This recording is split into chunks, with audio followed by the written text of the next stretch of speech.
มองสระลังโอนสระลังโอนคือชีโอแต่เหตุไว้เธอบ้องลุยมีเก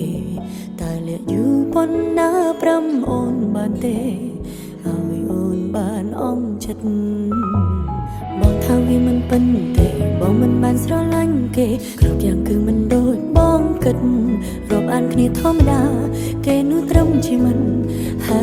ไว้โอนมันชื่อฉันบอกตามตัวต้อยลงแน่បងនៅហ៊ានប្រកាយកាត់អូនមុំពេកតែដឹងបើស្រឡាញ់គេចេញទៅបងអាចជ្រើសរើសផ្លូវដើរតាមបេងដូងបងគេជាជនទី3ហើយด้วยខ្ញុំមានអារម្មណ៍ថាខ្ញុំជាអ្នកបំបែកបំបាំងស្នេហាគេបងទៅចង់ថៃគេចង់មិនចង់ធ្វើជាមនុស្សអាត្មានិយមเราให้ខ្ញុំជាជនទីតាំងពីដំបូងគ្រាន់តែមិនតន់នឹងខ្លួនគេអាចនឹងយកខ្ញុំសំបេះដូងសំបេះដូ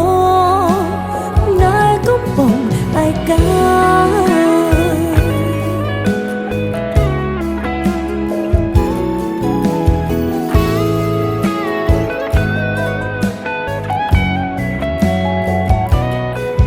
តាំងតន់តន់នឹងភ្នែកបងនៅហ៊ានប្រកាយកាត់អូនល្ងងពេកតែដឹងបើស្រឡាញ់គេចេញទៅបងអាចជ្រើសរើសផ្លូវដើរតាមបេងដូងបងគេជាជនទី3ហើយด้วยខ្ញុំមានអារម្មណ៍ថាខ្ញុំជាអ្នកបំបែកបំបាំងស្នេហាគេបងទៅចង់ថៃគេចង់មិនចង់ធ្វើជាមនុស្សអាត្មានិយមខ្ញុំជាជនទី3តាំងពីដំបូងគ្រាន់តែមិនតន់នឹងខ្លួនគេអាចនឹងយកខ្ញុំសំបេះដូង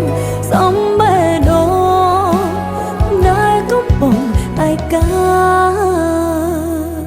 គេជាជនទី3ហើយด้วยខ្ញុំមានអារម្មណ៍ថាខ្ញុំជាអ្នកបំបែកបំបាំងស្នេហាគេបងទៅចង់ថៃគេចង់